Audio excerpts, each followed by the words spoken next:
Welcome to Above Replacement Radio. I am your host, Chris Gianta. I might be becoming a bad baseball fan who can't enjoy the romantic things because of advanced statistics. 15 years from now, I want to be on the early baseball committee. Over there on the other side of the screen is Daniel Curran. I literally have the Fangraphs hoodie, the baseball reference t-shirt, just repping some stats, you know what I'm saying? It's not necessarily Hall of Fame. It's not necessarily above average, but we can guarantee you we are better than just the standard replacement level college sophomore.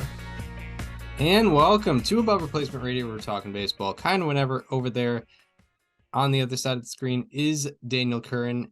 How you doing, Daniel? Chris, I'm doing well today. It's been quite a while since the last time we recorded. The holidays obviously happened. We've both been busy on our break, shockingly, but we've had a couple of things happen. I think the bulk of this offseason happens in like early to mid-December, which is how it should be because we only have a couple minor things. I guess one big thing to talk about, but that's not something that we were anticipating was happening, with everything else. Right. Yeah. It wasn't. Yeah, we weren't sure if it was ever going to happen, especially with or at least in terms of that organization. We knew the guy was going to get a big deal. We just didn't know if it would be this year or next year. Just a random thought. So there's about a little more than a month until pitchers and catchers report. I don't know about you, Chris, but like as a fan, I could never get excited about pitchers and catchers reporting. Yeah, it's been a common theme with us throughout the show. It's so pushed every year. It's like, oh my God, they're coming back to Florida and Arizona. Like, I don't know. I mean, I've only been to spring training once in my life, and it was for a day, and it wasn't even a game because it was last year, but spring training started later because of the lockout. I don't know. I just can never get excited about pitchers and catchers reporting. That's one thing that throughout the, 3.5 years of the show that we've consistently agreed on. I'm so glad we agree on that because yeah, I know, like, we're both giant baseball fans. You can't take that away from us, but I'll never be able to really get excited for pitchers and catchers. And when I was younger, I think I just had adults tell me that, like, oh, pitchers and catchers soon. And I would kind of fake I guess the that. the only sort of real excitement is that it's the first domino to fall in the start of the season where it's like pitchers and catchers show up and then the rest of the team shows up and then there's practices and then there's spring training games. This year you have the World Baseball Classic, which I'm very excited about. But obviously that's not, that's only, I think it's probably only really, it's probably the first year that the World Baseball Classic has actually gotten hype. Like I remember in 2017, before it started, everyone was like, who cares about this stupid tournament that happens every 4 years that no one really cares about? And then it was awesome. It was a really fun tournament. The games were great. And this year, Team USA is like the 1992 Olympics dream team for USA basketball. Yeah, every day MLB's posting, this guy's all in. It's funny because the offense is unbelievably stacked and the pitching is like, I think Logan Webb's probably the ace and like Clayton Kershaw's the two, but it's like, yeah, Drew Smiley's gonna be in the rotation, dude. Dang. No, I don't think it's actually like that. Hang on. USA. Yeah, but I mean it's crazy to think that the last World Baseball Classic was 6 years ago, but I do remember it fondly, whether it was go ahead. The pitchers on Team USA, as we know so far, Merrill Kelly, Nestor Cortez, Kyle Freeland, Brady Singer, Adam Wainwright, Logan Webb. Those are the starters. Relievers are David Bednar, Dylan Tate, Devin Williams. And also, why is Clayton Kershaw listed with the relievers? That's weird. Anyway, but still, at the offense, it's like JT Realmuto and Will Smith as the catchers. That's like arguably the two best catchers in the league, minus Adley Rutschman. Yeah. But, they probably didn't ask him that early in his career, although they did ask Bobby Witt. At first base, Pete Alonso, Paul Goldschmidt, the RBI leader from last year and the NL MVP. Second base, Trevor Story, who, is an all-star. Third base, Nolan Arenado, Bobby Witt Jr. That's the NL MVP runner-up and also one of the premier young players in the league. Shortstop, Tim Anderson and Trey Turner. Trey Turner just got a deal until he's 41. Tim Anderson is I'd argue, one of the most recognizable faces in baseball, especially at the shortstop position. Outfield, Mookie Betts, Cedric Mullins, Kyle Schwarber, Mike Trout, Kyle Tucker. Yeah. That's hilarious. That's an outfield probably of Betts in left, Trout in center, Tucker in right. Maybe they Yeah, switch Betts and Tucker. They're definitely putting, Trout in uh center, and then Kyle Schwarber is probably going to DH for that team. right. That's Yeah, that's awesome. a It's going to be really fun. very good place to be. Yeah, I know Shohei Ohtani's playing for Team Japan, which is very cool. Yes, very much The so. what's the Dominican Republic team? Because that team's also stacked. Yeah, it's pretty crazy. I mean, I feel like they always are. Yeah, Because I think like I think they're, they're there's more like a higher percentage of like Dominican MLB players if go you're to that if team. you're losing after the fifth inning against the Dominican Republic team, it's over. Their bullpen alone is Brian Abreu, Camilo Doval, Diego Castillo, Emmanuel Clase, Felix Batista, Genesis Cabrera, Gregory Soto, Yohan Duran, Rafael Montero, Sir Anthony Dominguez, Wandy Peralta, Yimi Garcia, Ronaldo Lopez. Yeah, if they have a Like Clase Batista is 8-9. Also Brian Abreu's in there. He's really good. Yohan Duran, Camilo Doval. like a Um, bullpen game there's against them having a bullpen game is like a shutout. Yeah, that's It's like not a an ace. It's fallback an ace game. off. Yeah. Yeah. Their starting pitching though is Sandy Alcantara, which is hilarious because it's like, oh, just in case you happen to knock out Alcantara in the seventh inning, you also have to face that bullpen. Framber Valdez, Christian Javier, Luis Castillo.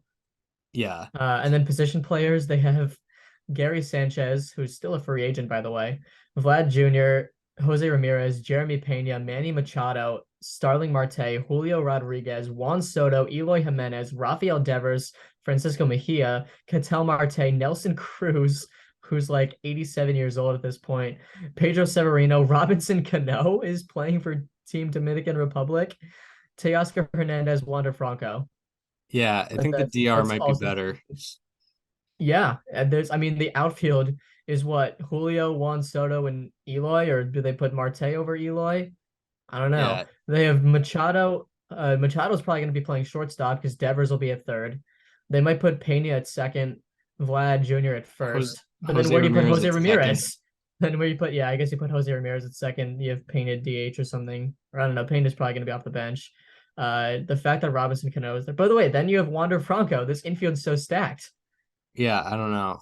That's you're gonna have to figure that out. We might have like Manny Machado They playing left field, they which I might don't have to think he they might have to make cuts. they might have to make cuts to this infield. Yeah, you have Devers, Ramirez. You might Devers, Ramirez, Machado, Franco, Vlad in the infield. What are you gonna do with that? Yeah, that's What are you tough. supposed to do? But yeah, Because like I don't think any of those guys will just voluntarily play outfield because they obviously need to stay healthy for the actual season. Two of them are on, well, I guess all three, Machado, well, all four of them in Ramirez, Devers, Franco, and Ramirez, or did I name him already? yeah, They're all on mega deals right now. I don't right. know if you consider Jose Ramirez on a mega deal, but he has a long-term extension. Yeah. Yeah, well, in Guardians dollars, it's like 500 Yeah. million dollars. Yeah, correct. Well, they paid him what? Well, I mean, technically you're right because they paid him what, 140 mil? That was his contract, right? 124.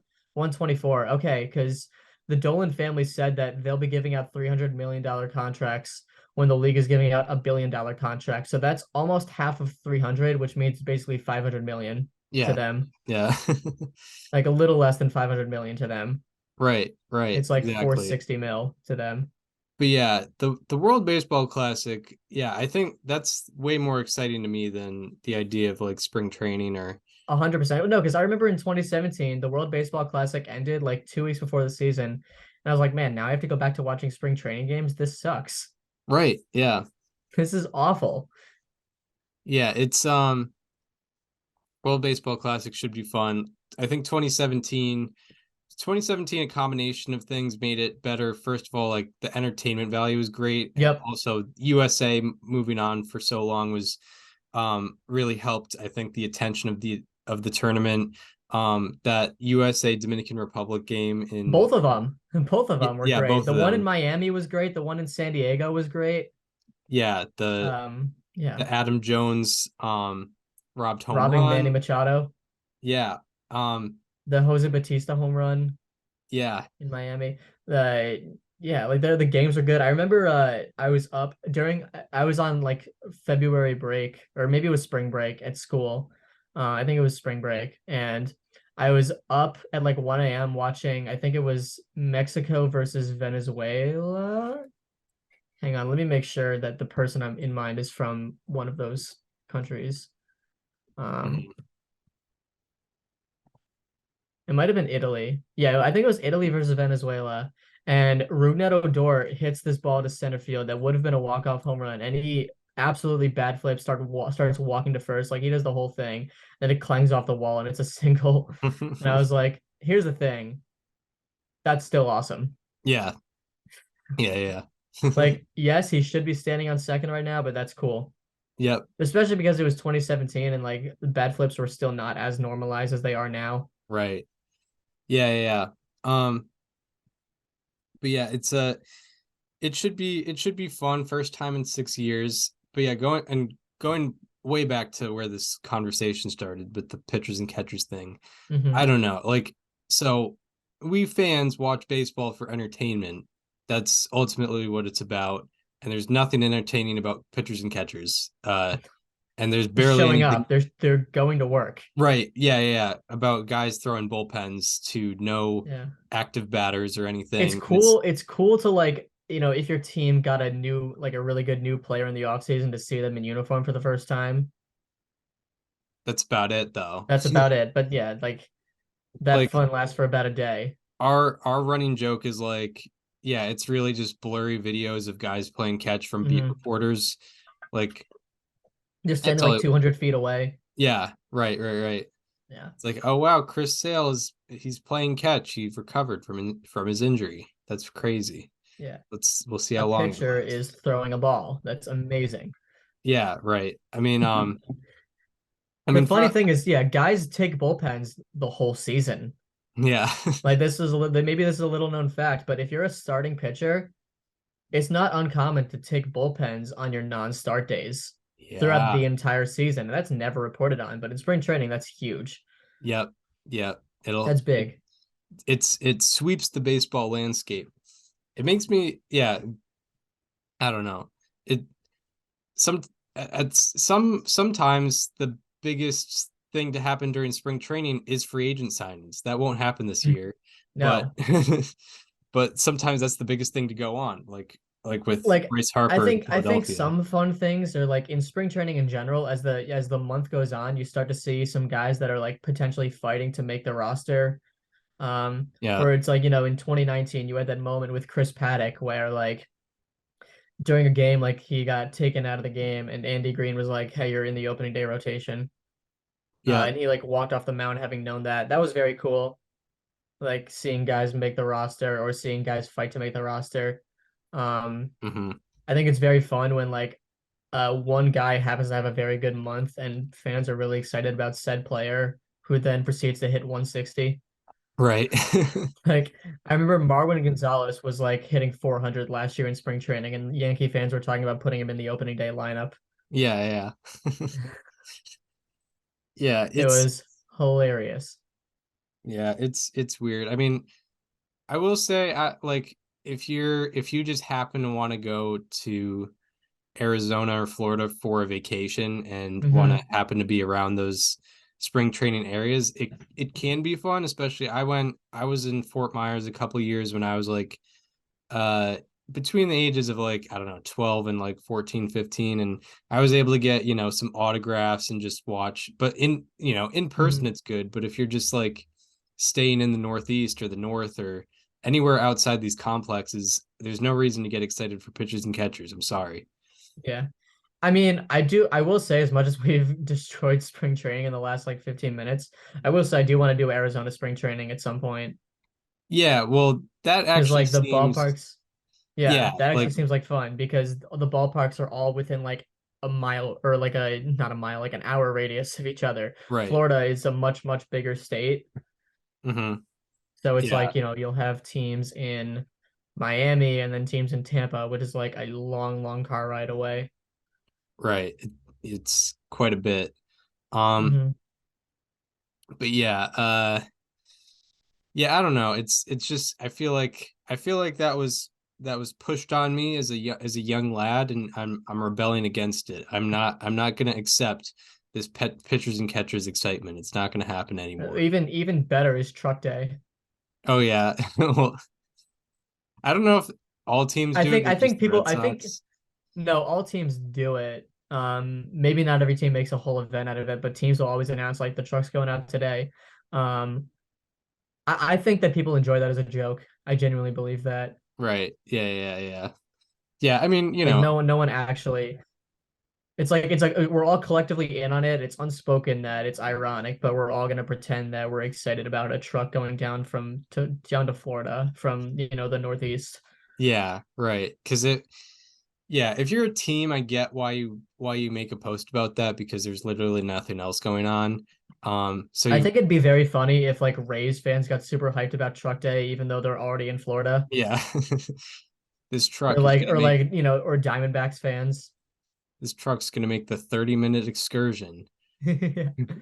with all these packs of bubble gum. Mhm. Um, Exactly.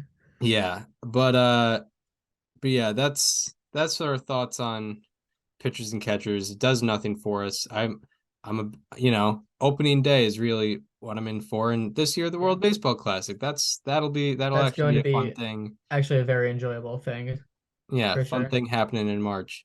Also, if I'm a player, I'm excited for pitchers and catchers, because Yeah. that's I get to actually, because you would understand, like, when like practices started for like little league or high school baseball or whatever, like that was an exciting thing. Exactly. But as from an entertainment perspective, I'm not entertained by pitchers and catchers. Anyway, um, I guess the big news that uh has happened in the last 2 weeks is the Rafael Devers extension. He was extended by the Boston Red Sox from 2023 to 2033, an 11-year, $331 million deal. Um, what were your thoughts on this extension? It was big for sure. Honestly, I think it turns around so much with narratives and with how we view an organization. Um, so the deal was 11 years, 331 million. The Red Sox fans obviously had a very sour taste in their mouths with Xander Bogaerts leaving and how it happened. The Red Sox kind of dilly-dallied with their negotiations and let him walk for a price that they were never going to be able to top, which is fine. But you think that had they offered him something fair, earlier on, before other teams had an opportunity to sign him, that, it would have gone differently. And there was a report from June Lee maybe 2 or 3 weeks ago that said that the Red Sox and Devers in negotiations were galaxies apart, quote unquote. So, there was a whole feeling of it's going to happen again. Like, what's the point at this point? Uh, John Henry got booed at the Winter Classic 2 days before Mhm. the extension. And supposedly, this is only reports. I don't know what's true and what's not, but reportedly, right after that, he basically upped the offer by $100 million. So bullying works. Bullying Yeah. works. Moaning and groaning about how you're upset at your team works. I guess it depends on the market because some fan bases genuinely will not care, but it works in Boston, and I'm sure it works in, a lot of other big markets, LA, New York, should they ever have to do such a thing. Right. Yeah, it's interesting how this whole thing panned out. From our we're both Red Sox fans, so we're both very happy about it. And yeah, I do agree that it changes some narratives. I think if in the hypothetical sense that the ownership group let Betts, Bogarts, and Devers go all within a 3-4 year span, I think there could definitely be consensus that Fenway Sports Group doesn't really care about uh necessarily the success of the team anymore. However, with a deal like this, I think you can hold on to that hope, and maybe they're not to a Mets, Dodgers, Yankees level right now, but they are making moves that, they're making a move here that's gonna satisfy the fan base, and B, improve the team's success and maintain the team's success for years to come. Yeah, that's exactly it. This changes the whole narrative around the Red Sox and their willingness to spend and how much they care about the team, because John Henry, the owner of the team, he has not spoken to the media in any capacity since the Mookie Betts trade, and that was we're coming on 3 years from since that. So there's valid reason for a lot of Red Sox fans to believe that one day John Henry woke up and decided to stop caring, and it took until he got booed publicly for people to realize, oh, wait, people actually hate me. Because there's been a lot of reporting about John Henry just being out of touch with Red Sox fans. A couple of years ago, a reporter asked him about the firing of Don Orsillo, which happened in 2015. And years after that, Henry was like, wait, people still care about that? Like, he said that. And people still care about it to this day in 2023, much less in 2017, 18, whenever that question was asked. So it goes to show that, John Henry isn't always exactly in touch with his fan base. And I think to see it live in person for him really showed him, oh, wait, they actually want me to do this. Okay, right. I'll just go do it right now then. Yeah. There might have been correlation, but I think just, organizationally, it's a smart move.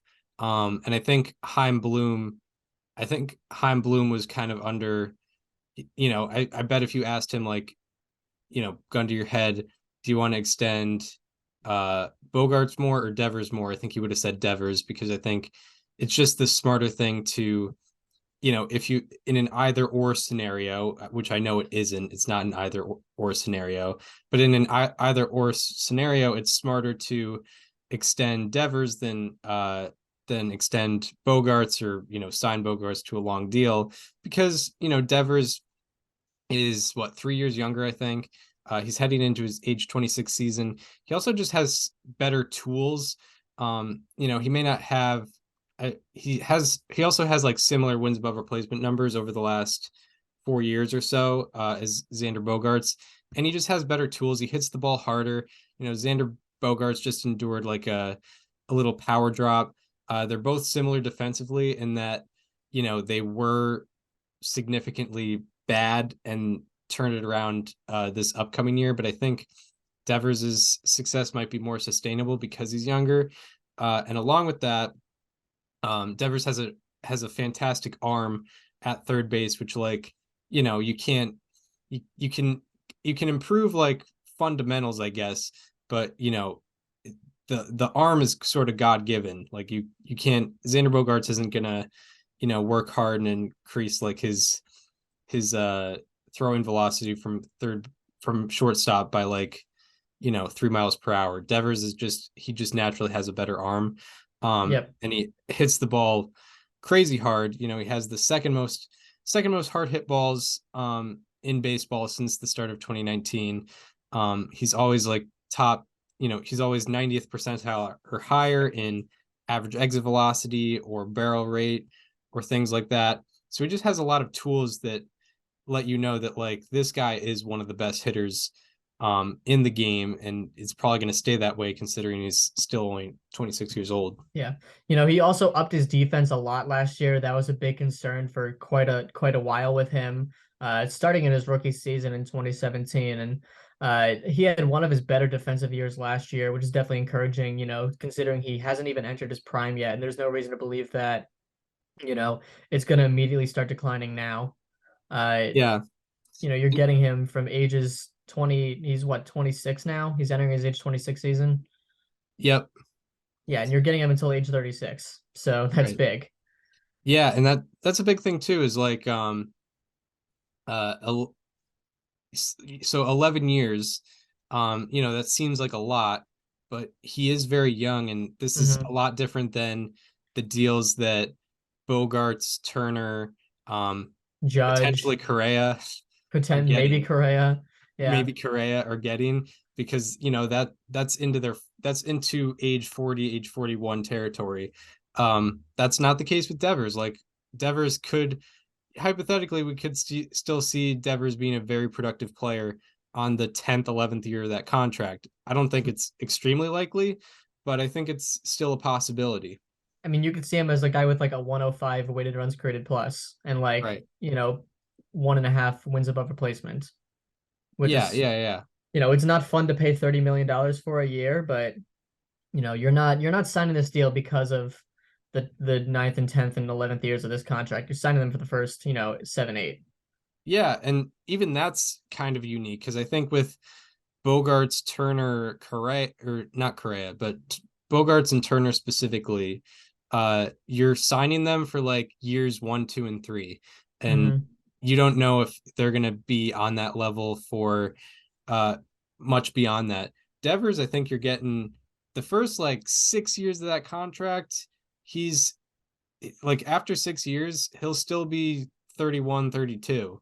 Exactly. Um, Like you're hoping that he could still put up the same production that you've already seen from him at that point. like you're expecting production for more than half of the contract, which is, especially in this market, uncommon. Yeah. Um, you don't like you're not seeing that in this market. So, it's good that he can get uh, you know, 11 years at age 26. I think it's going to help the Red Sox out a lot. And yeah, shout out to us. I think we talked about this with Mark Simon, We did. how like defense, like having bad defense and being a great hitter as opposed to having average defense and being a great hitter can be the difference of like a Kyle Schwarber, Nick Castellanos contract as opposed to like a Corey Seager contract. And Devers, improved his defense to like an average level, and he got a contract similar to like Corey Seager. 10, 11 years. Slightly more Yes. Yeah. in total dollar value. Obviously, one more year as well. Yeah. Yeah. Yeah. Um, so yeah, it worked out tremendously for him. I'm trying to think if I have any more thoughts on Devers. I don't think I do. I don't either. It's if you're a Red Sox fan, there's no reason to be upset about this at all whatsoever. Like maybe it would have been better to take if you had to choose one between Betts, Bogarts, and Devers. Maybe you'd rather have had the Mookie contract for 12 years and 360, but that's in the past. It already happened. This is a good deal. Yeah, and even with that, I mean, I hate to like side with owners, I guess, but like even with that, like with when when Betts was coming up on free agency, the Red Sox payroll was so clogged up with so many different contracts. Yeah, and they Whereas, also offered him 300 mil. right. And whereas now, and also with that Betts thing, I don't need to trail back to that, but like before COVID, it was kind of consensus that he was going to go into free agency, and then COVID happened, and then I think he just saw the potential mess, and he just took the money where it was. I think COVID ultimately is why he signed that extension. However, yeah, going back to here, like the Red Sox now, they don't have a luxury tax excuse. They're far from it right now, I believe. They're at under 200 mil. Yeah, so like they're far from whining about the luxury tax again because they don't have, outside of Sale right now. Yeah, I don't think they have any other $100 million Sale and Story. They don't have any other like $100 million contracts, and Sales is ending 2 years from now. So like it's not like they have so much money clogged up. Whereas with the Bet situation, they had the Sale contract, the JD contract, um, among many others. I'm trying to think like, yeah, the David Price contract. So there was just a lot of money being clogged up, and I think they had hit on the luxury tax like 3 years in a row prior. They weren't trying to do that again. But here it even financially makes sense for them. Like it's not like they're gonna have a crazy payroll. Like they're still like, I don't know, maybe seventh or eighth now. I don't know. But yeah, I think this deal makes sense for in terms of everything with the Red Sox. So Devers was the biggest biggest news of the past few weeks, but there were other signings going on, along with a signing that's still in the process of going, the big one that's still going on. We'll get into that. But I guess where we can start, I guess the one that had the second most dollar value outside of the Devers one was what, Nathan Eovaldi. Yeah. 2 years, $34 million to the Texas Rangers. What do you think about this deal? Well, I mean, I think the initial thing is that it completes their rotation that is looking very, very revamped for this season. Of course, you have DeGrom headlining at the top of the rotation. You have Andrew Heaney, which was recently added. Obviously, you have Eovaldi, and you also have John Gray and Martin Perez, who both, signed last year and was very impressive last year. So it's Yeah, encouraging to see what the Rangers have done with this rotation over the offseason. Clearly there's a commitment to winning here.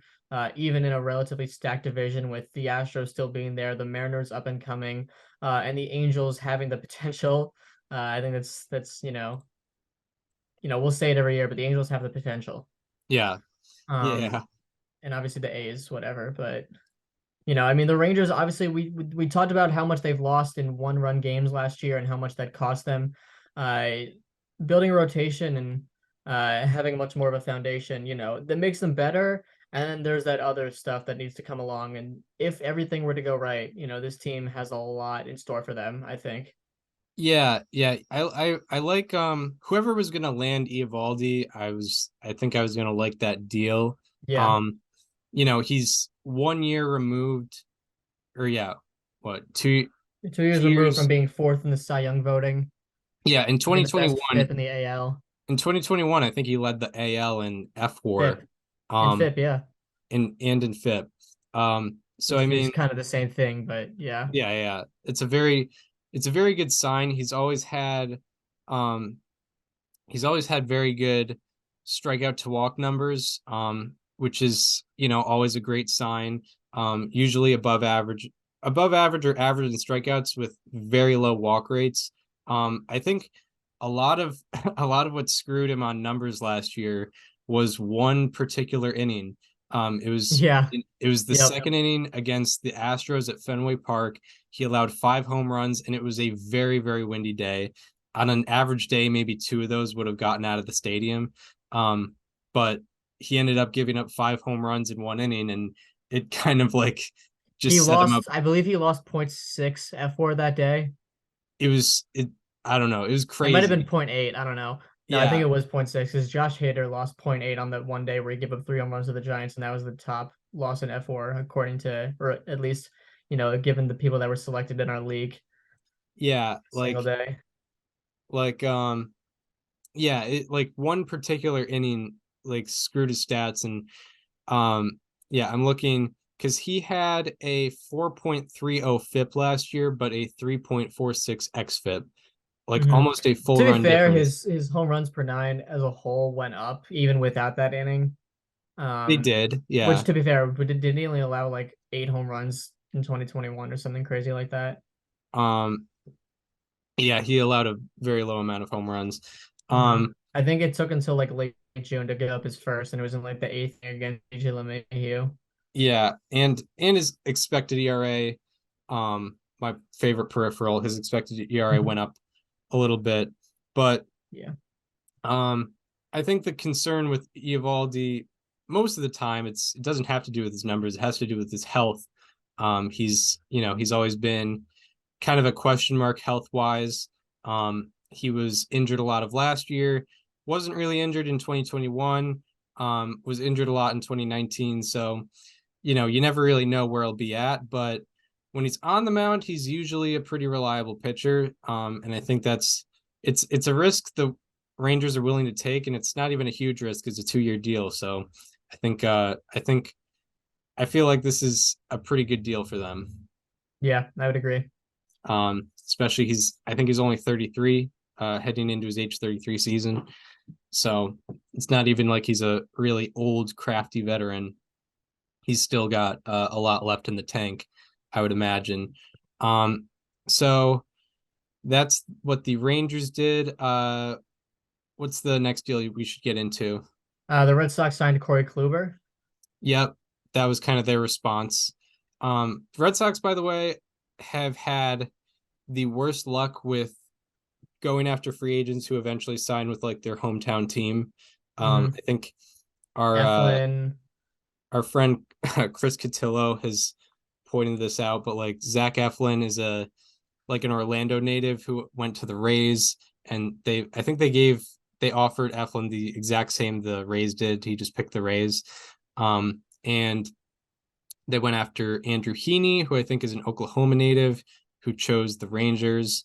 And there's been a couple others. But they offered the Red Sox offered Eovaldi more years than the Rangers did. But Eovaldi chose to go to the Rangers. But anyway, they do get Corey Kluber, who, two-time Cy Young winner, but he's far past those days. But I think he did have he had a better expected ERA in 2022. He had than one of the Nathan best. I Eovaldi. think he was like second in the league in strikeout to walk ratio last year. Yeah, among qualified starters. 99th percentile walk rate. His obviously K rate minus walk rate was different, but the only so out of 45 qualified starters, the only ones who had a better K to walk ratio than Corey Kluber were Aaron Nola and Kevin Gausman. He was third. Yeah. So that's pretty solid. Yeah, he's like pretty decent overall numbers. Like he doesn't have ace stuff, but he had a 17.2% strikeout minus walk rate, which is, even though the strikeout rate is a little lower, that's still an above average rate, which is a good sign. His barrel rate against was above average, in his favor. His average exit velocity against was 80th percentile.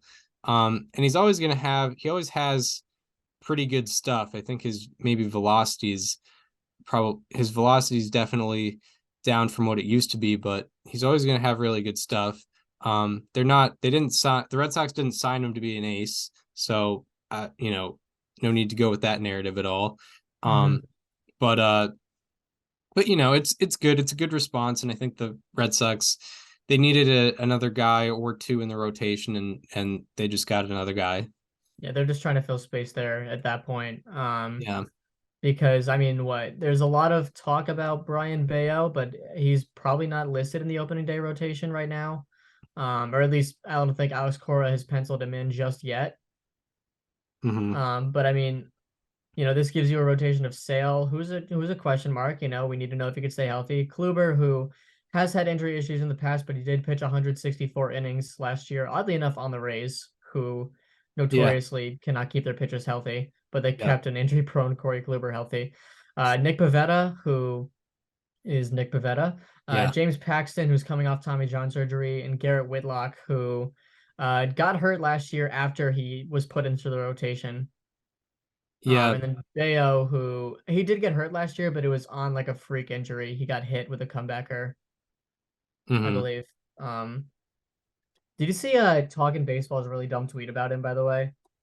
No. So they tweeted out like the Red Sox projected rotation with Corey Kluber. And it was what was listed on Fangraphs, which was Sale, Kluber, Pivetta, Paxton, Whitlock. And they tweeted out the rotation. A lot of Red Sox fans were talking about Brian Bayo in the responses. And then what was it? And then they were like, Red Sox, and the Talking Baseball account, which is supposed to be neutral. We know that's it's John Boy, it's run by Yankee fans, whatever. And they said like Red Sox fans seemed really excited about Brian Bayo. He had a 4.71 ERA last year in 57 and a third innings pitched. Yeah. So I was like, that doesn't tell the story, man. That doesn't tell the story. Not even close, actually. Yeah, I think his expected ERA was like below 3. His FIP was 2.94, and his BABIP against was 4.04. Yeah, he had like a 60% ground ball rate, and like a lot of those were just squirming through for hits. Yeah, exactly. Yeah, it's stupid. It's pretty stupid. Very dumb if you think about it for like half a second, actually. Yeah, Bayo, there's a lot of reason to be excited about Brian Bayo. But yeah, I think with the Red Sox, like I'm upset that they weren't more in on like the Carlos Rodon sweepstakes. Especially with the contract he ended up getting. Yeah, like I don't know if I were playing MLB The Show and I was running the franchise, I would have signed Carlos Rodon, but it's not To my. a 6-year, $170 million deal. I Yeah. would definitely. Yeah. So I think a lot of what this rotation relies on is a Chris Sale resurgence. Mm-hmm. And there was a good sign of it in that one start he had, that one full start he had against the Rays. He Yes, looked like 2017, 2018 Chris Sale. I will say that he looked he did. I fantastic. would have liked for him to go deeper into that game, but he was also coming off an injury. So, Yeah, you they never kind of like excuse it. yeah, they never really push on the gas pedal for first start of the year. Um, he looked fantastic. I think he had what, like 10 strikeouts in 5 innings or something like that. Mm-hmm. The Rays are pretty strikeout prone, but I mean he looked unbelievable. You know, I'm I'm hoping I don't have to just like put all my hopes in this rotation on 5 innings uh Mm-hmm. that Chris Sale pitched last year, but he looked great.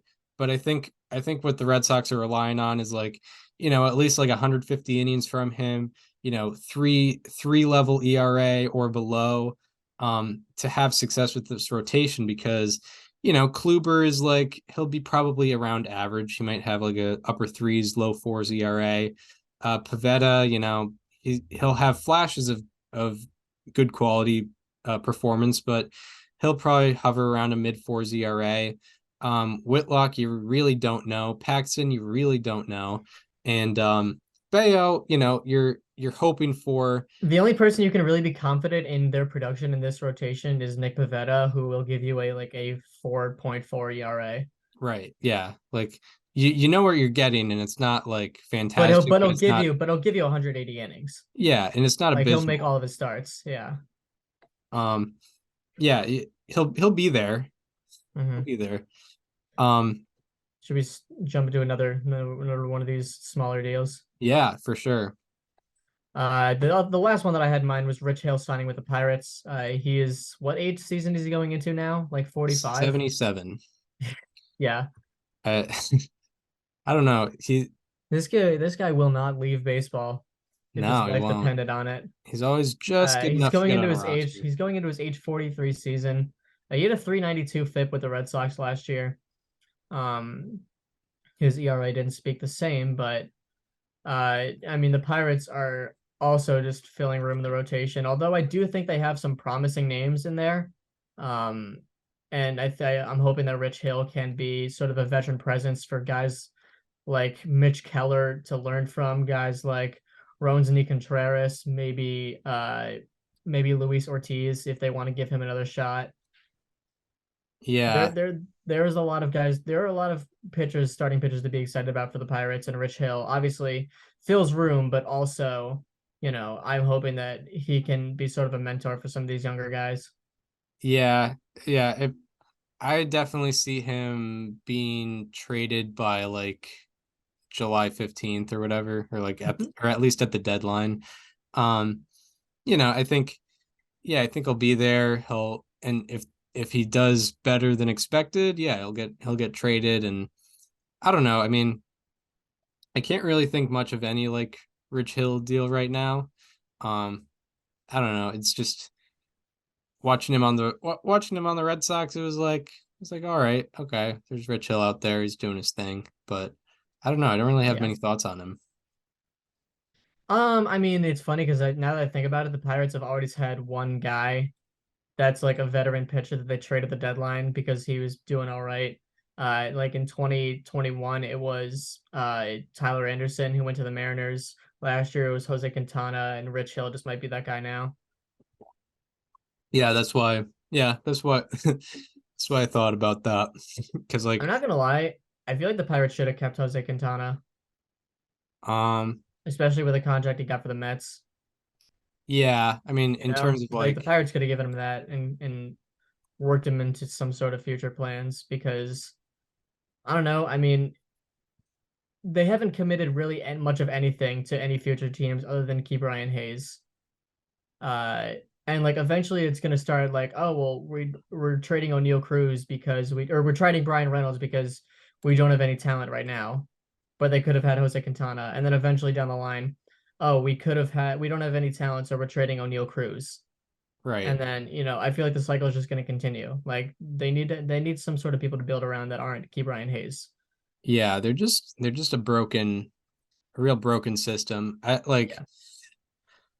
I think a lot of it is like player development. I mean, you're always like they have Hayes, Cruz, and even like Henry Reynolds. Davis. Yeah. Um, Tamar Johnson. but like I don't know, they just haven't been able to like get those guys that are like kind of good on the Mm-hmm. on the team. Like I don't know, just a, just they just seem to lack player development. They've always had a problem with developing pitching. It's been glaringly obvious with like failed projects like Garrett Cole and Charlie Morton, who just had to be on any other organization and just be good. Yeah. I Um, mean, Garrett Cole did have one like particularly good season with the Pirates, but never, 2016, 17 though. yeah. He was like a three in the If he rotation. if he stayed in the Pirates organization, he was never going to get $300 million. We can agree on No, that. no, not at all. um, and not just because the Pirates aren't paying him; it's because he wouldn't be good enough to get $300 million. Mm-hmm. Um, so like, and Tyler Glass now is another example, um, who just went to the Rays and immediately improved dramatically. So yeah, I don't know.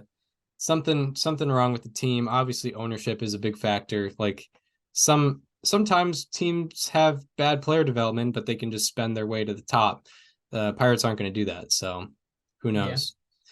Um, Anyway, I mean, I do like the Rich Hill deal for several reasons. I think, he could be. I mean, like, it's tough for me to say like they should have kept Quintana and keep the same energy for Rich Hill because I don't think Rich Hill, respectfully, is a part of any team's future plans because he is 43 years old. yeah, yeah, yeah. I don't know. I can't Yeah, imagine. It's crazy to think when you and I watched Rich Hill with the Red Sox in 29 innings in 2015, where he was like the one bright spot at the end of the season that he'd be in the league 8 years later. right. Yeah, And there's a very good chance we see him in 2025. yeah, yeah, yeah, Like yeah. it's not impossible. Right. Like as long as he's able to have an ERA like below 5.5, he Hmm. could find his way onto a roster. Um, it's good for him. Good for him. Absolutely. Well, um, before we get into kind of the main event of this episode, um, I guess we can talk about the Carlos Correa situation a little more. Yeah, we thought that this was done 2 episodes ago, 1 episode ago, but somehow the cycle has repeated itself where the Giants cut him because of his physical. He signed with the Mets, and the Mets don't like his physical. Um, I Yeah, mean, I think this does make Giants fans and the Giants front office feel a little more validated that they weren't alone in being concerned. I'm going to be honest, at this point, I really don't think the deal gets done. The reporting from Andy Martino the other day was that the Mets are considering walking away. But in the article, it also said that they're considering staying. So there wasn't really much reporting to have been done, even though the headline was very telling. yeah, Um, so that was unfortunate, but I don't know. It's very weird. On Christmas Eve, the news dropped that the Mets were holding back a little bit. We're now to January 7th, and this hasn't been resolved. I just feel bad for Correa, man. Like this has got to be so frustrating. yeah, yeah, Like yeah, for the guy sure. just wants to know where he's playing next year. At this point, I don't think he really cares where he's playing. He just wants to have a deal and know Right. how much he's making. Because I mean, Yeah, like absolutely. this free agency thing has been kind of haunting him for a while. He took a stop hold deal with the Twins, opted out of that, and signed with the Giants, signed with the Mets, and we still don't really know where he's playing, where he's spending the bulk of the rest of his career. Uh, and there's the whole meme of like he's gonna go through all 30 teams and then sign a minor league deal with the A's, Yeah. Um, which will be fun. well, yeah, I don't know. Like it it's hard to understand the realness of the situation considering all like most of this information is undisclosed. We just know that there is some sort of issue, but we don't know what it is. Exactly. But from a Mets perspective, I can understand halting because it's like, okay, we already have a shortstop. He was just gonna play third base, and it's like, I don't know, you can just have Eduardo Escobar play there and not sign this, Yeah. potentially risky $300 million deal where, the money could be spent elsewhere. I know it's Steve Cohen and it's kind of endless, but like, it does end at some point. There is some type of stopping point. So yeah, like why risk it on a guy that you don't even really need? That's exactly the thing. Like, I don't think the Mets losing him would be as detrimental as it was for the Giants. Um, Totally. I think the funniest possible outcome is that the Giants just get him on a much less deal. That they get him for like 10 years, 275. Oh yeah, man. They're like, well, you know what, we're just gonna suck it up. Because at this point, I mean, what's the point of physicals? They already took it, they know what it is. Right, exactly. I think I saw a tweet earlier, maybe today or yesterday, that like at least one other team has contacted Correa. The rumor is that it's the Red Sox. Ah, interesting. Hmm. We'll Um, see. I don't know. I don't want to believe anything till this Mets thing is resolved. yeah, I wouldn't be mad if the Red Sox got him for like 10, 275 and just let Bogarts, who's older and probably worse, go for more money.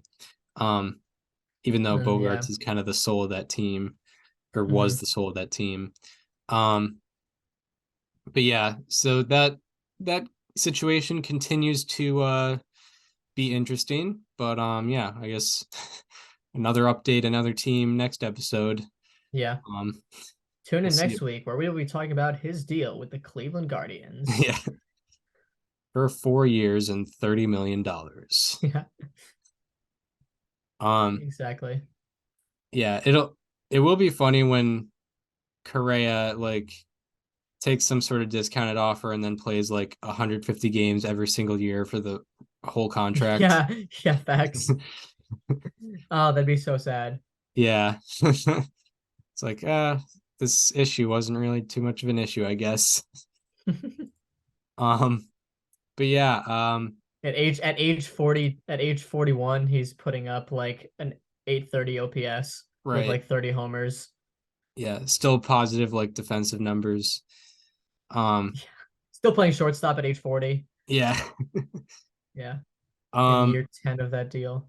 yeah. He's like, So, damn, I could have had this for 4 more years in San Fran. um, but yeah, so that's all for MLB free agency as of now.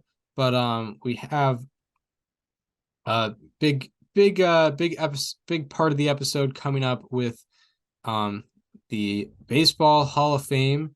The election is in 2 weeks about, right? The Yeah, 24th, yeah. 24th. For Um, 2.5 weeks, basically. so we're gonna reveal our ballots toward the end of the episode, but we're gonna talk about the state of the Hall of Fame right now. We previewed the contemporary era ballot in December.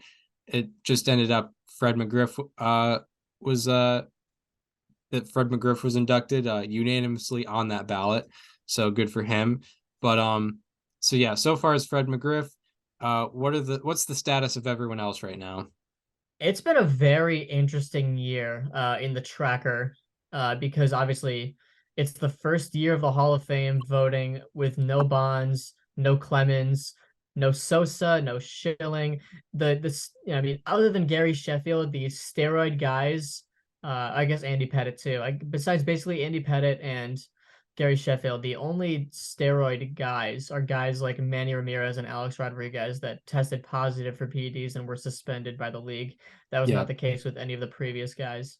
Um, but it's been a pretty encouraging year to say the least, I guess, because I think the consensus was uh we're gonna see some gains from guys like Scott Rowland, Todd Helton, Billy Wagner, and we've seen a lot of it, especially from Todd Helton. Todd Helton is plus 22 right now in the net gains, and he's at 79.1% after 129 ballots have been released.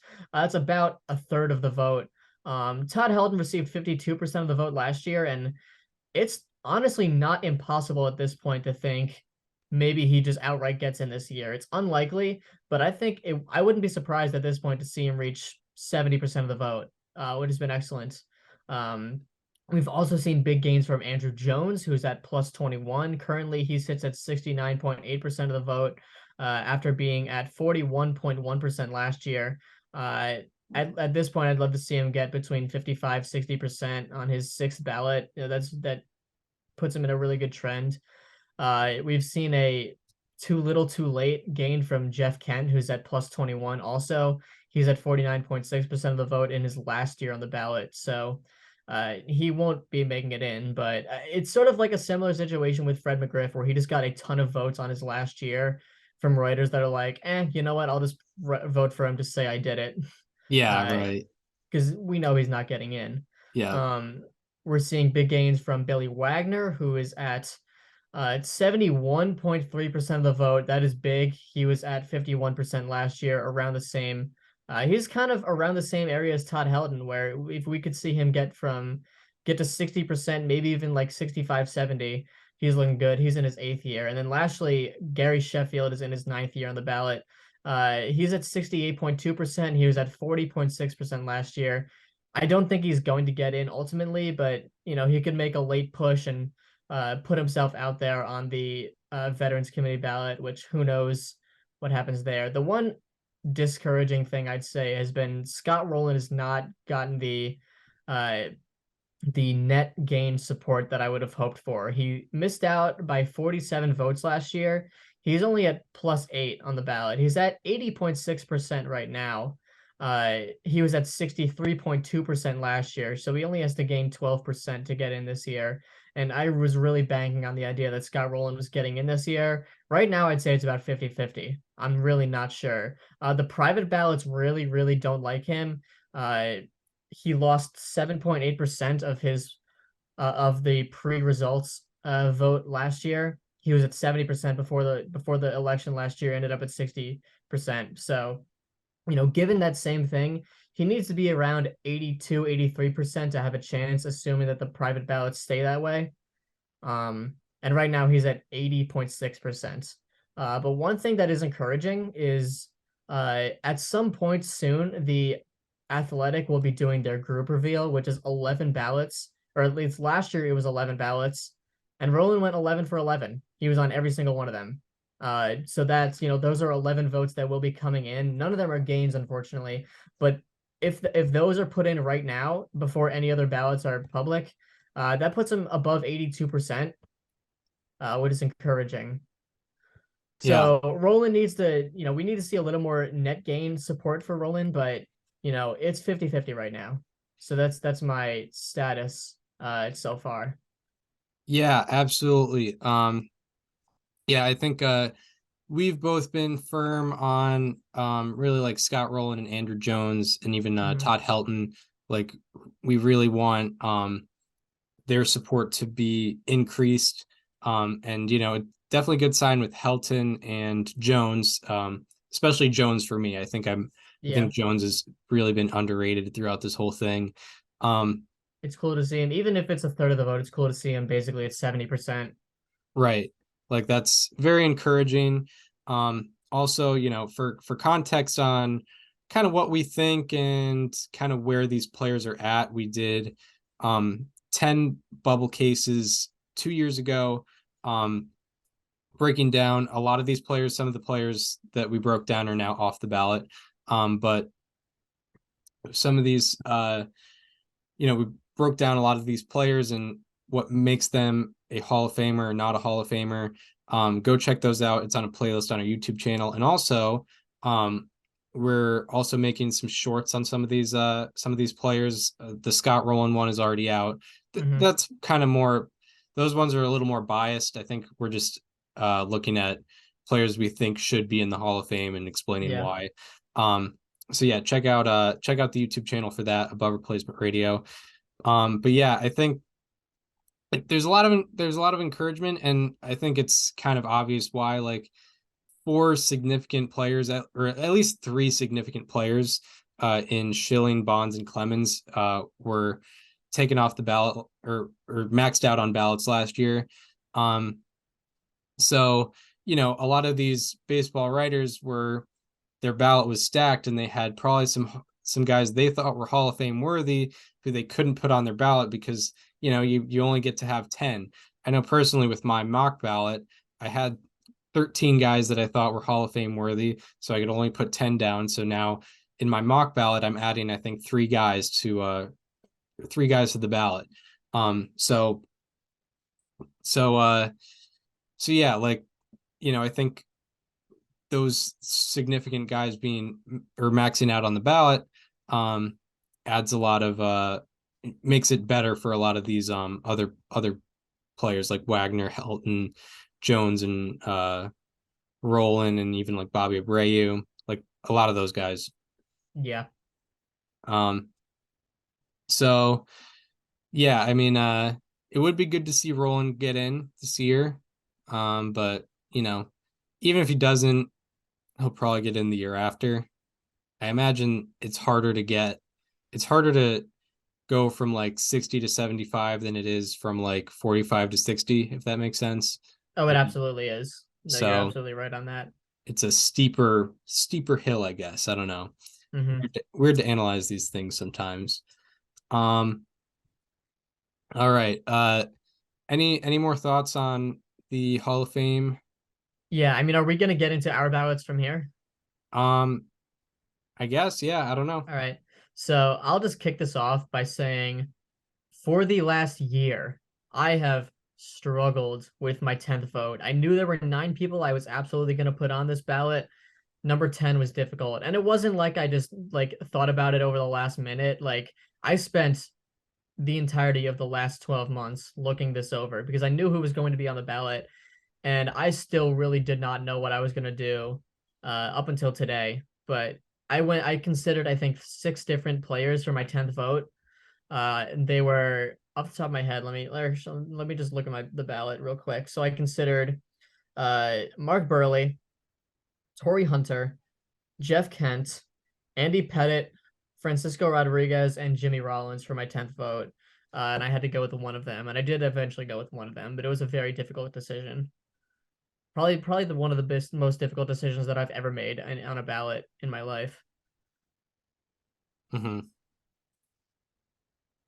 Yeah, so that was tough. Are we gonna get in now? Or actually, before we get in, I don't think we talked at all about Carlos Beltran. I was gonna save him. So okay, we can save him. Sounds good. Yeah. All right. Do you want to get into your ballot? So are we going so I know that we power ranked our ballots. Are we gonna go like 10 through 1 where we alternate, or are we just gonna go straight up? Well, I think we'll go straight up. Okay. So my Hall of Fame ballot, I'll save my 10th vote until the end, but I had 7 holdovers, 2 additions, and 1 first-year player. So my holdovers were Bobby Abreu, Todd Helton, Andrew Jones, Manny Ramirez, Alex Rodriguez, Scott Rowland, and Billy Wagner. My one first-year player that I add was Carlos Beltran, and my 2 additions were Gary Sheffield, and my 10th vote went to Jeff Kent. I added Jeff Kent to this year. Yeah, that is good stuff. I considered a lot of people, but I ended up landing on him. Yeah, and we'll get into explanations after I reveal my ballot. I had 5 let me put it over here so I'm closer to the mic. I had 5 holdovers, I believe. 1 first-year player and 3 additions. My holdovers were Alex Rodriguez, Andrew Jones, Scott Rowland, Todd Helton, and Bobby Abreu. My first-year player was Carlos Beltran, and my additions were Billy Wagner, Manny Ramirez, and Gary Sheffield. You added Ramirez this year. What? You added Ramirez this year. I did, yeah. Wow. So do we have the same ballot other than just Jeff Kent? I think so. Yeah, I think so. Yeah, I only have 9 on the ballot, and Also, I will say Billy Wagner and Gary Sheffield I had on my 2021 mock ballot, but I removed them last To make year room for others. for David Ortiz and Alex Rodriguez. But Yeah, they're back on. I also had Gary Sheffield on my 2021 mock ballot.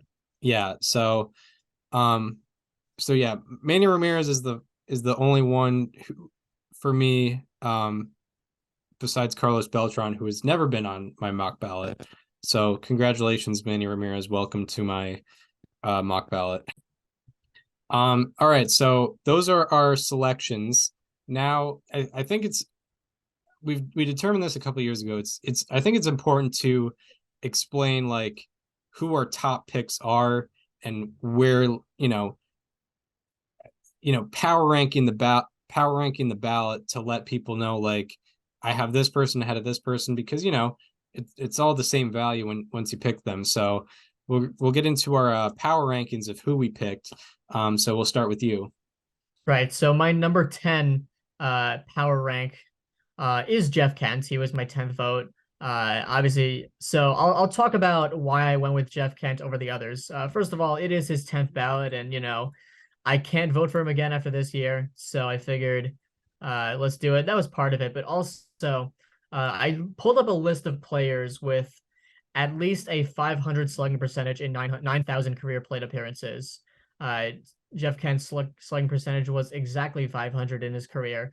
And there's a list of 40 players in MLB history that had a 500 slugging that had at least a 500 slugging in at least 9,000 career plate appearances. And of those 40, the only ones not in the Baseball Hall of Fame are Barry Bonds, who, of course, had Hall of Fame numbers, but was not inducted due to PED allegations.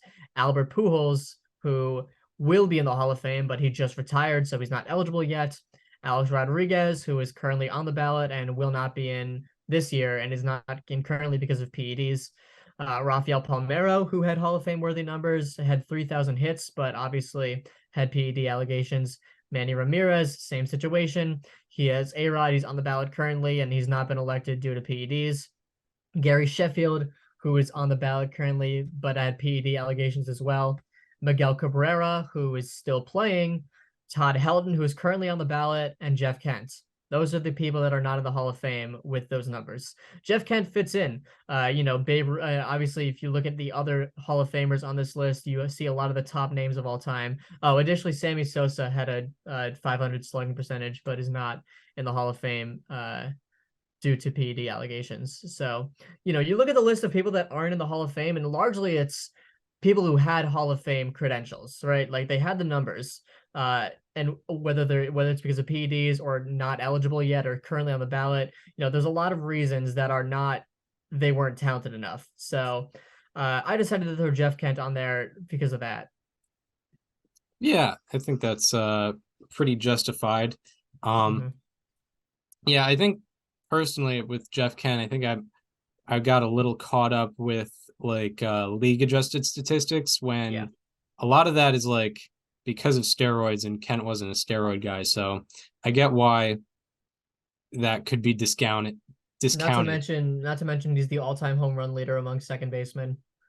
Yeah, that's a big one that people point out. I think Verducci points that out because in his whatever 4-person ballot that he has every year. Remember like 2 years ago when he made a whole production out of his Hall of Fame ballot? That's what I'm referring to. Yeah. So okay, so you had Jeff Kent as your 10th. Your number 9. Oh, I thought we were alternating. Oh, I can alternate too. Okay. Yeah, let's do that. My number 9 is I had Prime 9. I had nine players, 9 innings. Real ones no. Prime 9. I had 9 guys on my ballot. Gary Sheffield was my 9th. I think so in 2021 I put Ramirez off the ballot and Sheffield on the ballot. I don't know. I think they're kind of around the same level, and I just put Ramirez ahead of Sheffield this year. But Sheffield, I think he's a Hall of Fame worthy player, but barely, because he had the worst defensive runs above average of all time. So like when he was in right field or whatever, he was a problem, and not in a good way. However, 907 career OPS, 140 career OPS plus, 509 home runs. Like he was great, but he's last on my power rankings because he wasn't able to accumulate like a lot of wins above replacement. He didn't have like a crazy peak either, whereas Manny Ramirez had like 5 or 6 years where he was like consistently 1000 OPS, 1000 OPS, 1000 OPS. Like that was just every year for him. Gary Sheffield, I think, kind of scattered his great years around and didn't have as many great years as Manny Ramirez. But yeah, anyway, that's Gary Sheffield as my 9th pick. All right. So my 9th pick is Manny Ramirez. I think I voted for him like every year, it feels like, that he's been on the ballot. I do take some sort of merit into, getting suspended for PEDs versus just allegations. And Manny, me too. he's one of 2 players on the ballot that got suspended. But nonetheless, he has a 996 career OPS. That is, steroids or not, that's insane. That is incredible. And if he retired after like 2009 or so, he probably could have kept it at over 1,000. Yeah. Which is incredibly rare. That really doesn't happen. But I mean, there's no denying the talents. And I did kind of bump him down in my rankings because of the suspension stuff. It's hard for that to not play into your consideration. He was great with Cleveland, he was great with Boston. He was amazing in LA for that one season, but it turned out that was when he was using. So yeah, I don't know. I did bump Manny down because of the steroid allegations, but I do still think he's Hall of Fame worthy. Right. Yeah. So my number 8 is Manny Ramirez.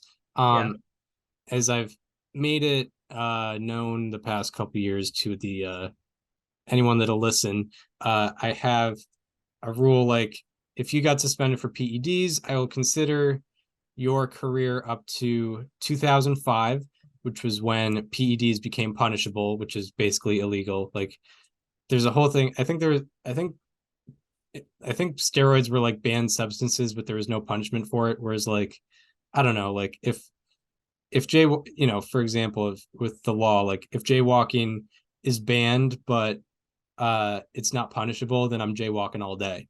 So if it's not punishable, it's not illegal in my view of it. But anyway, Manny Ramirez, I have him as number 8. I have him ahead of Gary Sheffield because I think Manny Ramirez, like from like 1998 to 2003, it was just nuts. Like he probably was like he was definitely one of the best hitters in the game from 1998 to 2003. Like he dominated that era. He also before 2005 he had 50.7 wins above replacement in all packed into 12 seasons, and the first 2 of those seasons he played less than 100 games. He was just getting into the league. So even if you just break it down from 95 to 04, that's 49.8 wins above replacement according to Baseball Reference, which is 5 WAR per season, which is all-star level for 10 whole seasons. I don't think Gary Sheffield really had that like streak of like, oh wow, it's Gary Sheffield, this guy is amazing for 10 consecutive years. He's one of the best hitters in baseball, although Gary Sheffield never got suspended for PEDs, so I don't even hold that against him. I look at his whole career for what it is, from until 2009, which is when his career ended. I just look at that as a whole, as opposed to Ramirez. He got suspended, so I look at his career up to 2005. Your number 8 pick. So my number 8 pick is the other player suspended for steroids on this ballot. I'm going with Alex Rodriguez. I put him above Manny because I think he was an overall better player. I think that kind of goes without saying. A-Rod, listen, he's obviously his own case with PEDs because he he kind of destroyed his own integrity more than anyone else could. He tested positive multiple times. He went on 60 Minutes and lied about taking steroids. He, tried to make a mockery of MLB's investigation into him. He ruined other people's lives for his own gain. He's a completely different case, and that is kind of inarguable. However, if we're talking Hall of Fame, 117 career wins above replacement on Baseball Reference, over 100, well over 100 on both websites. He was very good up until really about like maybe 2011, 2012. Before the big suspension in 2013 to 14. He was a fantastic player. He won 3 MVPs. He set baseball on a whole different scale with his popularity up until all of that stuff came out. He's like I said, he's his own case, and if he doesn't get in via BBWAA, I don't even see it as a case of, oh, they just don't like him for steroids. Like, it's so much more than that. However, I'm taking talent into consideration here, and A-Rod had the talent. But however, there is something to be said about his off the field image and how he portrayed himself and how he handled himself during all that. Yeah, for sure. There can be, I guess, a little character clause attributed to Mr. Rodriguez. A little one. I mean, I think there are worse characters on this ballot specifically. Yeah. But you have to acknowledge that A-Rod is a special case of steroid players. Right. So for my number 7, I have Billy Wagner, who rejoined my mock ballot. Yeah, I thought he was Hall of Fame worthy before. I thought he's Hall of Fame worthy since 2021. There wasn't enough room on my ballot for him last year. I think just really dominant, sixth all time in career saves, a 187 career ERA plus. I honestly, I didn't dig too deep into my reasoning with a lot of these guys this particular year, so I can't remember exactly why I have him on, but he's one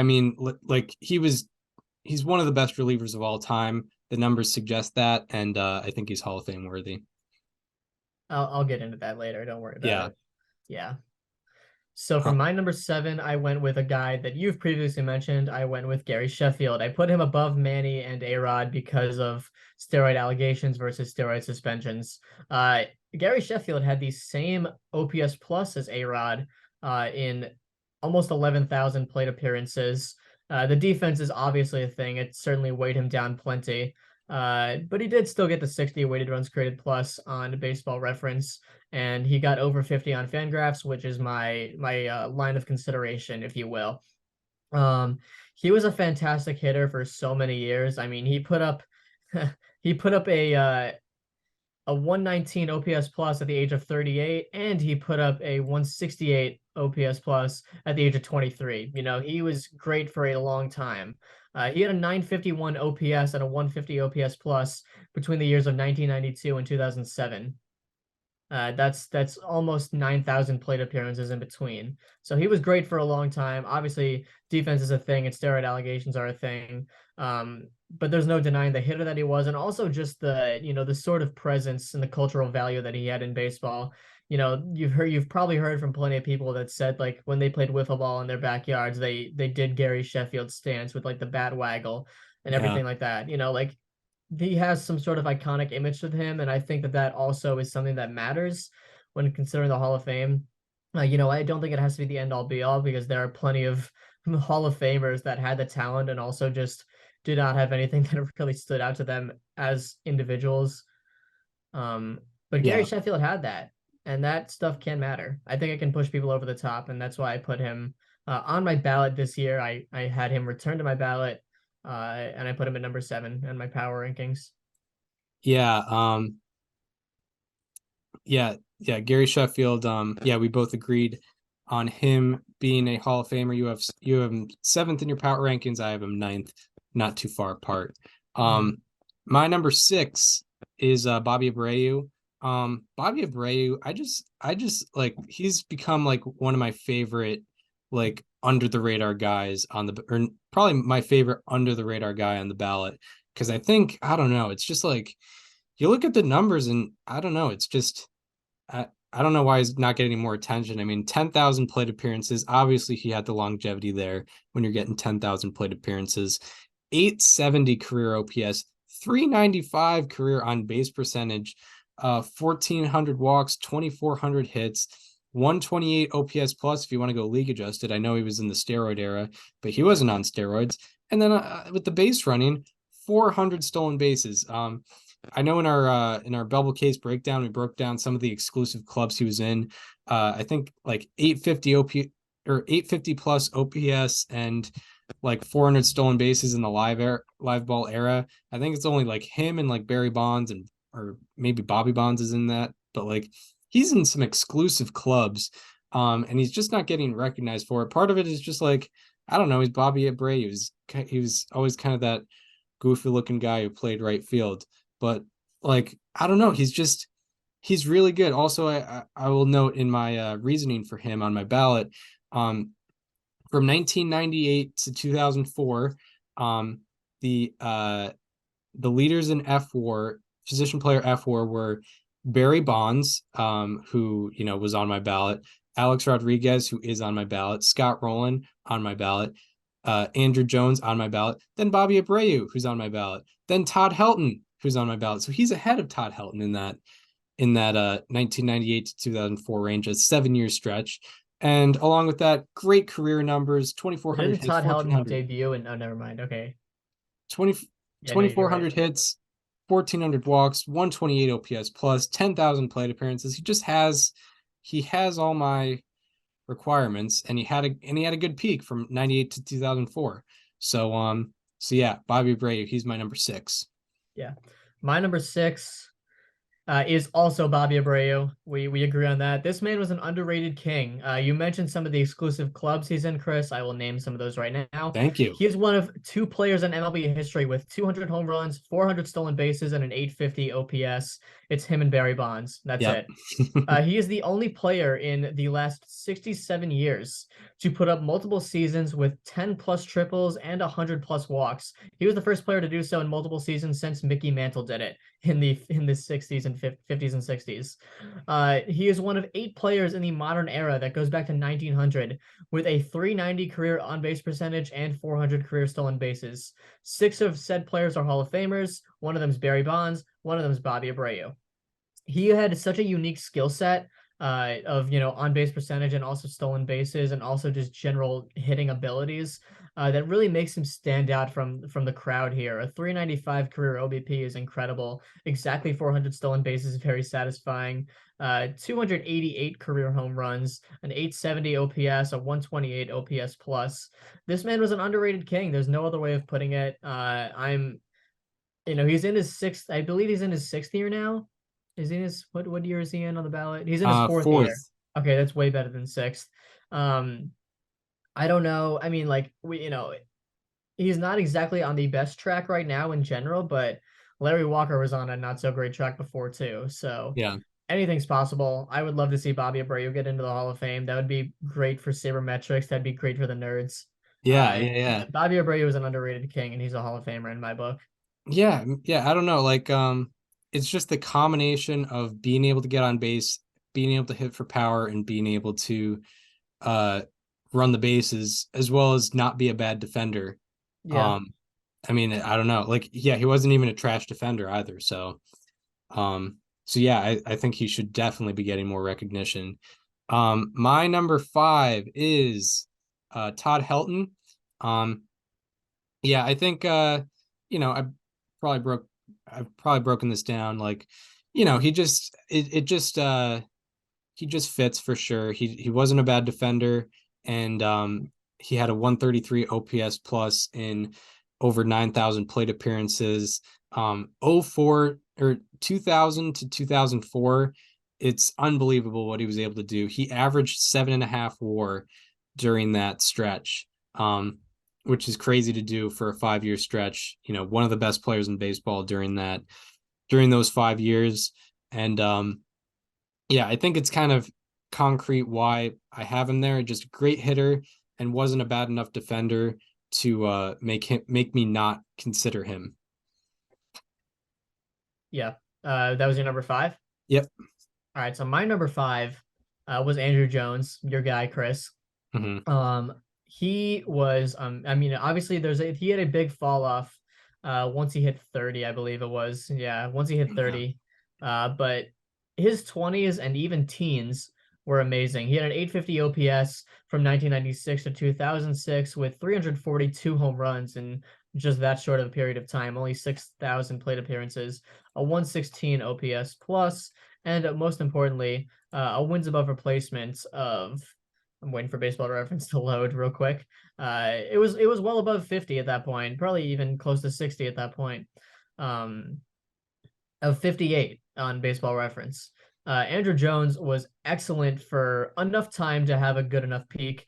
His 2005 season is the only where a player has hit 50 home runs and produced a D WAR, at least 2 in a single season. That dates back to 1871, and only Andrew Jones has done it. There have been 2 seasons in baseball history with at least 25 home runs, 24 stolen bases, and a D WAR of at least 3. It was Andrew Jones in 1998 and Andrew Jones in 1999. He's the only player in baseball history to do it, and he did it twice in back-to-back years at the ages of 21 and 22 years old. He was tremendous at defense. He was a solid hitter during his peak. He was a decent base stealer for some time as well. He had at least 20 stolen bases in every year from 1997 to 2000. He finished his career with 152. Andrew Jones has gotten a lot of support this year. He's number 5 on my list. Yeah. My number 4 is Carlos Beltran. He's just kind of another guy who's like a concrete Hall of Famer, not necessarily like legend status, but like, he was really good for a really long time, and he's a Hall of Famer. There's not much explaining you need to do. He has all the credentials. He has the power. He has the ability to get on base. He has the ability to, or had the ability to run the bases, and he had the peak from 2001 to 2008. He averaged 5.9 wins above replacement over an 8 season span. He was behind, only a couple guys, and probably, maybe they were on steroids during that time as well, like Alex Rodriguez. I don't have him ahead of Roland, Jones, or Rodriguez. I think Roland's and Jones's peak outweigh what Beltran was able to do. Because I think Beltran was like, a lot of his success was a little more spread out, not necessarily the same like concentrated peak that those guys had, but it's very close between those between Beltran, Roland, and Jones. It just kind of happened where I had the order. That's fair enough. So my number 4 is also Carlos Beltran, the one first year on this ballot that got my support, and by far the most intriguing first year on this ballot. I don't want to hear anything about 2017. I don't care. It was the worst year of his career, and it's all speculation. We don't truly know who was the ringleader of the Astros cheating scandal. It's been reported that it was Beltran, but the Astros also tried to throw everyone under the bus that wasn't still in the organization at the time. So I have not really looked anything into that. Carlos Beltran had a 119 career OPS plus. He had 70.1 Baseball Reference wins above replacement, and he was right around 70 on Fangraphs as well. He had fantastic seasons for so many years with the Royals, the Mets, even the Giants for a little bit. He only played 44 games for them in 2011, but after getting traded from the Mets, but he was fantastic with them as well. He had one of the best playoff runs in 2004 for the Astros, I believe. Let me real quick check. You got to that. mention the playoffs when you're talking about Beltran. He had a 1521 OPS in 7 games played in 32 plate appearances. And that was just in the NLCS alone. In the NLDS, he had a 1591 OPS. in 24 plate appearances. He went off those playoffs. He had in 256 postseason at bats. He had a 1021 OPS. People love to throw around postseason performance, and Carlos Beltran had it. He is one of two players in history with 400 home runs, 300 stolen bases, and 550 plus doubles. And you guessed it, it's Barry Bonds is the other one, and Yeah. Carlos Beltran is the other of those two. He was also, he's kind of like Bobby Abreu, but more out loud, if you think about it. He had a similar skill set. Maybe not as much with the walks, definitely not as much with the walks, but very dynamic mix of contact and power, also with speed and relatively average defense. And he did it on the big stage, and he did it more out loud. So that's why I have Carlos Beltran at number 4. Yeah, he was definitely in the spotlight more than like Abreu's peak happened with like the Phillies in the early 2000s, and they weren't really relevant. Beltran was able to have success with like, briefly the Astros when they were in the hunt for a World Series, and eventually on the Mets when they were on the hunt for a World Series. So he was more in the spotlight for sure. Also, Beltran from 01 to 08, I mentioned his wins above replacement. He was only behind Albert Pujols, Alex Rodriguez, and Barry Bonds in FWAR from 01 to 08. And, his career went far beyond that. It wasn't just a peak heavy career. He had, a lot of count statistics to back his Hall of Fame case up. And yeah, I failed to mention the cheating scandal.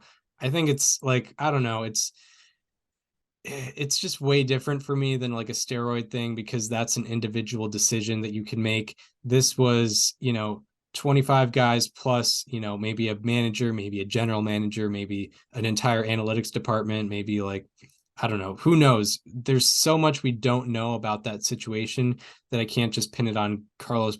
I definitely can't pin it on Carlos Beltran as a ringleader, because that's just, I don't know. It was a report. It seemed kind of just weird and like headliney and kind of just trying to. It's also so new still that we really can't even like, it took a long time for steroid guys to be on the ballot after the scandal had leaked.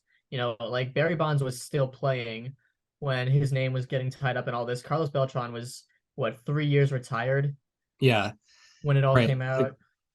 In the whole that one Athletic article that was released in like, I don't know, February of 2020, like where it said Carlos Beltran was like the ringleader. He like made AJ Hinch do it. It seems so like tabloidy and just cheap. It just seemed so just, I don't know, looking and to even pin it then, on one if it guy. turns out he was the ringleader, like I don't care, man. He wanted to get a ring in his 40s I don't know, when he had like an 87 OPS plus. Like I can't find a way to get me to care about that.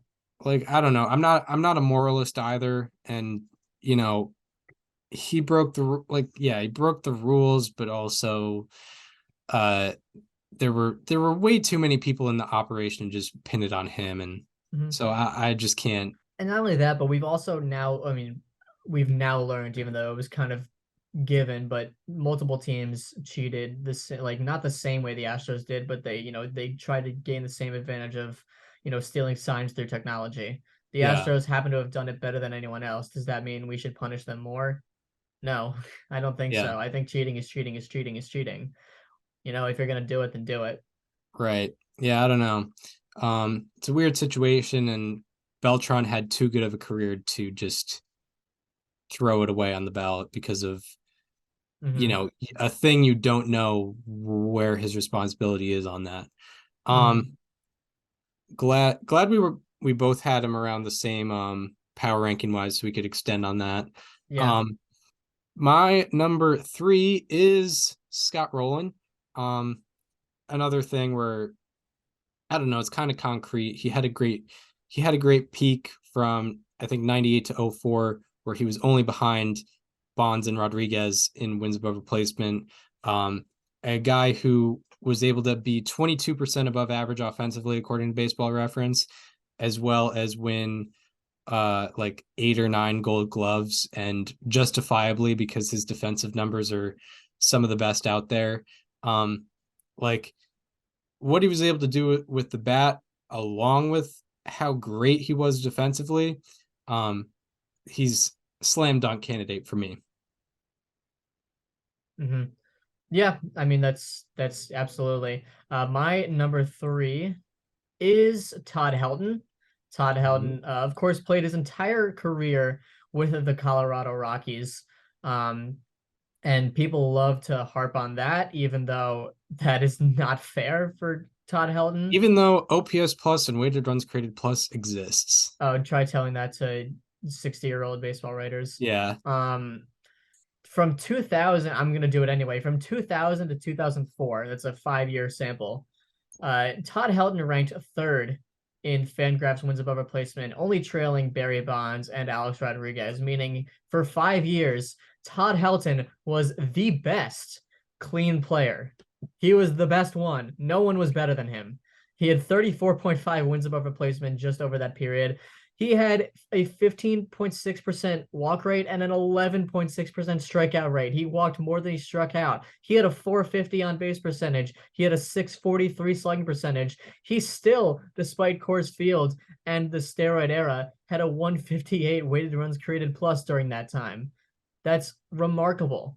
Not only that, but if you look at his home road splits throughout his career, not only was he still more than serviceable on the road with an 855 OPS, which is like still Hall of Fame worthy, but his home numbers were Bonzian. His career slash line at Coors Field in over 1,000 games played and 4,841 plate appearances, 345 batting average, 441 slugging percentage, 441 on base percentage, 607 slugging percentage, a 1048 OPS. That's literally 3 points of OBP away from being Bond's career. Yeah. That's absurd. It's incredible. This man was also an underrated king, and this man is a Hall of Famer. Yeah, Todd Helton, his road OPS 855. That's the exact same OPS Jeff Kent has Yes, in his career, correct. and that's only picking through Helton's road OPS. And by the way, it's 38 points higher than Derek Jeter's career OPS. But yes, who that's a cares? conversation for another day, though. Also, like, I don't know. I don't think this should move the needle on the Hall of Fame discourse, but I do appreciate a guy that spent his entire career with one team. Yeah, it is, Like, I don't especially like, a guy who especially the Rockies. yeah, like you would have understood if he left the Rockies. Yes. No, I mean, like, I don't think that should impact a guy's Hall of Fame candidacy because people have various reasons for leaving. They get traded, they get more money. No one should ever be punished or uplifted for that. But you gotta appreciate something like that. Yeah, like you know for sure what hat he's gonna wear. Yeah. So, yeah. And also, like, Rockies fans got to enjoy him for, their entire lives. Yeah. Like, they never had to watch him play in another uniform. They never had to be like, we got this guy from another team and he became good. Like, he was their guy. Yeah, absolutely. My number 2 is Andrew Jones. Andrew Jones is he's definitely one of my favorite guys on the ballot, underrated king as we like to mention. But Andrew Jones, when you're talking about Andrew Jones, I've been swapping baseball reference pages, so I got to go back to his. Yeah. But when you're talking about Andrew Jones, you're talking about just an amazing, crazy good player. He was able to get 6 wins above replacement, or 6.5 wins above replacement, 5 different seasons. And from 1998 to 2006, he averaged over 6 wins above replacement. That's 9 years where he's like averaging being in the MVP conversation. That's just pure greatness. 6.1 wins above replacement is going to get you in the MVP conversation, at least these days when we're paying attention to that. Andrew Jones was consistently like that for 9 seasons. And in that stretch, he was only behind common theme here. He was only behind Barry Bonds and Alex Rodriguez in wins above replacement. His defense, I think he has the highest defensive wins above replacement among any outfielder. Think about all the great defensive outfielders. Andrew Jones was the best out of that. And along with that, by the way, 11% above average at the plate. with a 111 career OPS plus. And for some of those years, he was a very effective base runner. He was able to get 20 or more stolen bases 4 different times. So it wasn't even like he was bad on the bases. He was a great athlete.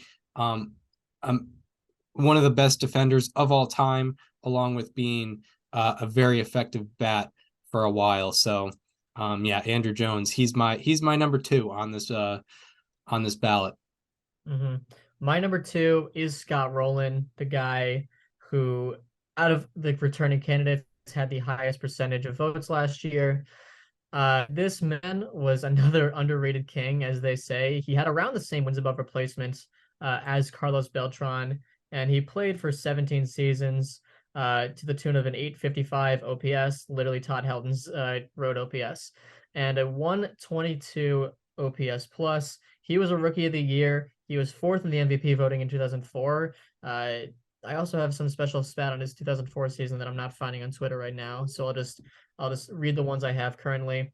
There are 5 players in MLB history to produce at least 6 seasons with 125 OPS plus, 1+ D-WAR, and 50+ walks. Those players are Willie Mays, Mike Schmidt, Hannes Wagner, Wade Boggs, and Scott Rowland. Those are 4 no doubt slam dunk Hall of Famers, and Scott Rowland. Additionally, there are 5 players in baseball history with a 120 OPS plus and 20+ D-WAR, 4 Hall of Famers and Scott Rowland.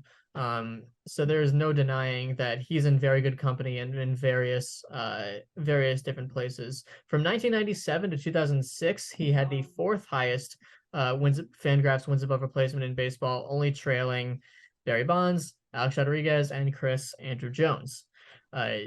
He is a slam dunk in every which way you think about it. He was fantastic at defense. He was a very good hitter. He ran the bases well. And I would love to see him inducted this year. He's going to get in, period, because he's in, I believe, his 6th year on the ballot. Yeah. He's going to get in. I would like to see it be this year. Yeah, me too. I don't want it to just be McGriff on that stage this upcoming year. Would be nice. So all right, so now on to our number ones.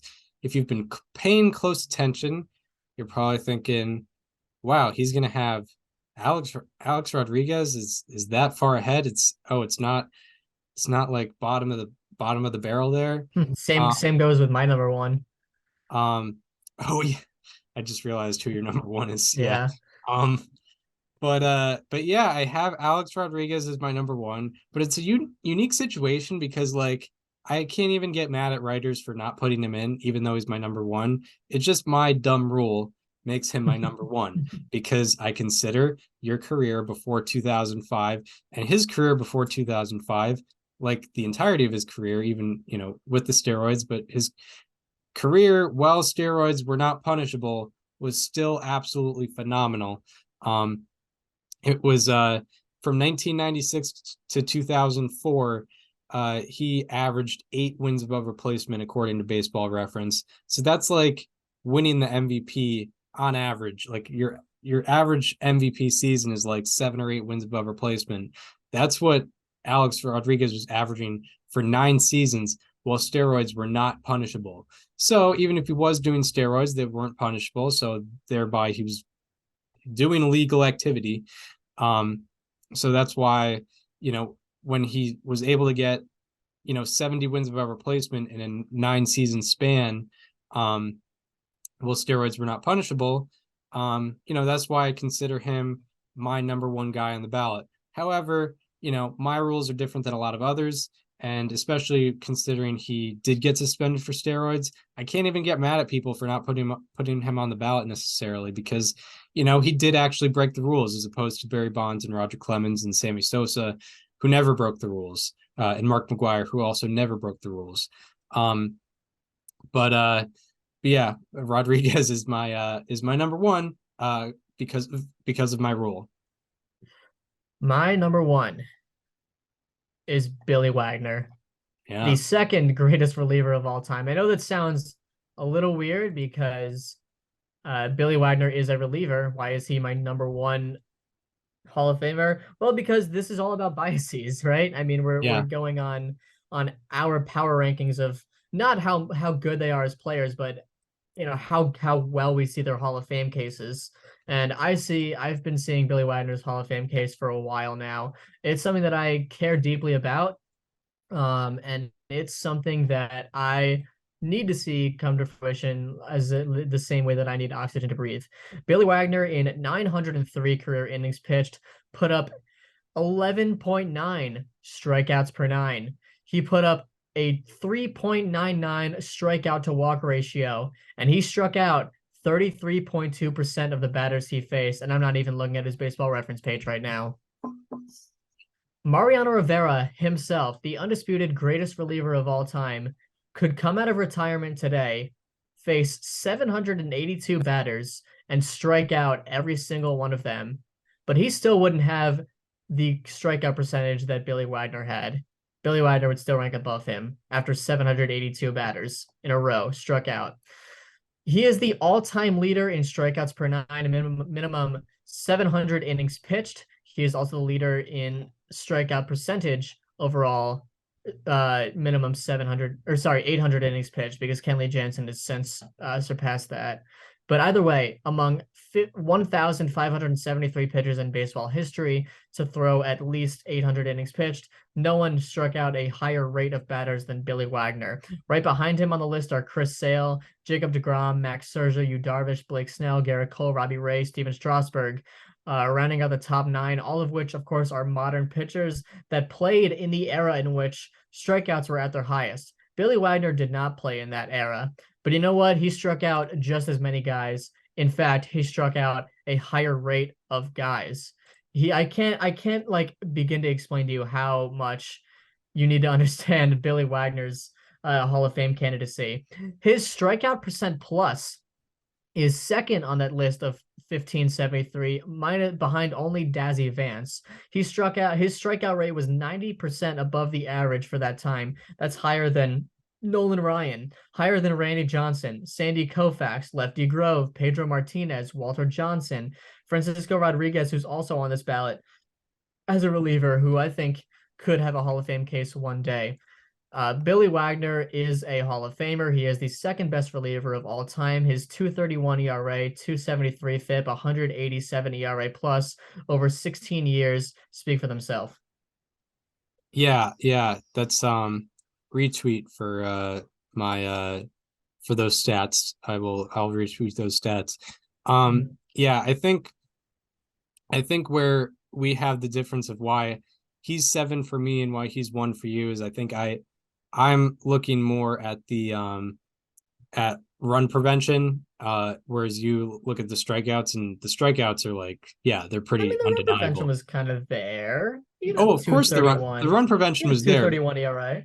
No, the run prevention was there, of course, but I think the strikeouts were more like what made him amazing than the run prevention. Like he really stood out with the strikeouts. By the way, to add to your point, in 1998, Billy Wagner had 14.6 strikeouts per nine. And actually, the next year he had 14.9 strikeouts per nine in 74 2/3 innings. Yeah, and he also had a 157 ERA plus. 157 ERA, 287 ERA plus. So in 1999, he had 14.9 strikeouts per nine. The league average was 6.5. So like, yeah, people are doing that now, but the league average is like 9 strikeouts per nine right now, or 8.8 or whatever. Like back then, almost 25 years ago now. What was his like? It was like 6.5 strikeouts per nine. I need to see what his like strikeout per nine plus was. It was probably over 200. Oh, it was. Oh, I'm thinking 300. Yeah. So like, okay, minimum 75 innings pitched. So yeah, that stands out way more than like, his years where maybe he had like his K per nine was 223, his K percent plus was 255. Yeah. And yeah, he also had years where he had a 287 ERA plus, 247 ERA plus, in full years, by the way.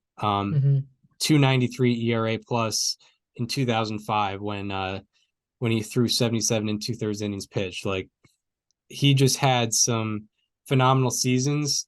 It just, he wasn't always on a World Series winner, so he didn't get that spotlight. Correct. He also was not very good in the playoffs. Yeah, he wasn't very good in the Fortunately. playoffs, but Um, I think my thing with playoffs is I think with I think it can playoffs, only uplift you, not hurt you. that's exactly what I was gonna say. And Yeah. also, those were 59 batters he faced in the playoffs. He faced 3,600 in the regular season. So, like, I can't completely discount a guy because of about 1.5% of the plate appearances, or the 1.5% of the batters faced. He Mhm. faced, even if it meant a little more. All right. Well, yeah, those are our ballots. So to go with to break it down for my power rankings, number 9, Yeah. Gary Sheffield, number 8, Manny Ramirez, number 7, Billy Wagner, number 6, Bobby Abreu, number 5, Todd Helton, number 4, Carlos Beltran, number 3, Scott Rowland, number 2, Andrew Jones, and number 1, Alex Rodriguez.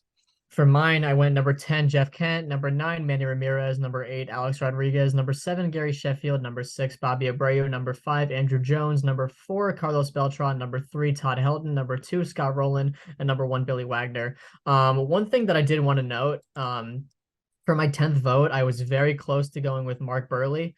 The reason I didn't was because, I've wanted to vote for Mark Burley for a while. I think he's very underrated and possibly a Hall of Famer. The only thing is that Mark Burley and Andy Pettitte were virtually the same pitcher. They're twins. Yep. They have very similar stats in a lot of various ways, except for probably fifth. That's really the only one where Pettitte has the edge there. Yeah. And I cannot in good faith vote for one but not the other. Right. I know that Yeah. might be a stupid reasoning, but it's my reasoning. I also was very close to going with Francisco Rodriguez. I think there can be a case to be made there. I ended up going with Jeff Kent instead because I can vote for K-Rod in another year if I'm really feeling it, but I can't do so for Jeff Kent.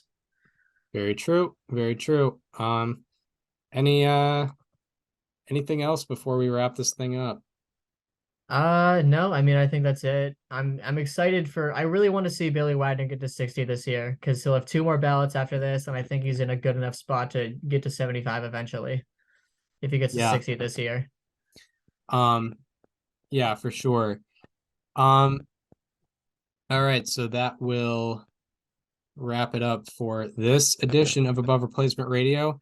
Sometimes in the off season we have less episodes, but we make sure to pack in a lot for each one. So, very happy to talk Hall of Fame, especially with, I'd say, I don't care how much people hate the Hall of Fame discourse. I love it. I love it so much. It's maybe it's just a fun thing for 2 months out of the year. Yeah. But I don't know. I live for this, man. Even like, like, don't get me wrong, I think a lot of the Hall of Fame discourse and a lot of people's opinions are flawed. And I think that there's some sort of corruption within the voting system, but I love it, man. I live for this. Yeah, like I think with us we're very similar. We have very similar levels of knowledge in a lot of like baseball topics, but in terms of Hall of Fame stuff, I like to imagine I'm like some Lions quarterback in the 90s and you're Barry Sanders. I just want to hand it off to you. Exactly. Because you definitely a lot more, and you also care a lot more, which I think adds to why you know a lot more. It could have something to do with the fact that the Hall of Fame's an hour from me, and like it's I can very easily go when I want to and see everything. But I don't know. I just like when people get recognized when they deserve it, and I also don't like when people get recognized when they don't deserve it. Right. Yeah, it does suck. That does suck. So yeah, right. Yeah, that's what we got with Hall of Fame. Always want to dive into it at least once a year, and this was that time, especially like outside of the Devers thing. It's been kind of dull the past couple weeks, so now is a good time to talk about these things. If you were listening on Apple Podcasts or Spotify and wanted to see the conversation as it happens, because this is a video episode, we do have the cameras on. Go check out the YouTube channel. It is called Above Replacement Radio. There's also going to be some shorts talking about the Hall of Fame cases of some of these players we just discussed, where we might go into a little more detail than we already just did. So go and subscribe to Above Replacement Radio. And if you're watching on YouTube, go subscribe to the Apple Podcasts and Spotify feeds. That is Above Replacement Radio as well. If you want to follow us on social media, follow me on Twitter at Chris_Gianta and Instagram at Chris Gianta. Follow Daniel on both Twitter and Instagram at Daniel_Curran, and follow the show on Instagram at Above Replacement Radio for all the show needs. We hope you enjoyed this one, and we hope to see you next time, where we will be talking all the happenings in Major League Baseball once again. See you then. This conversation is over.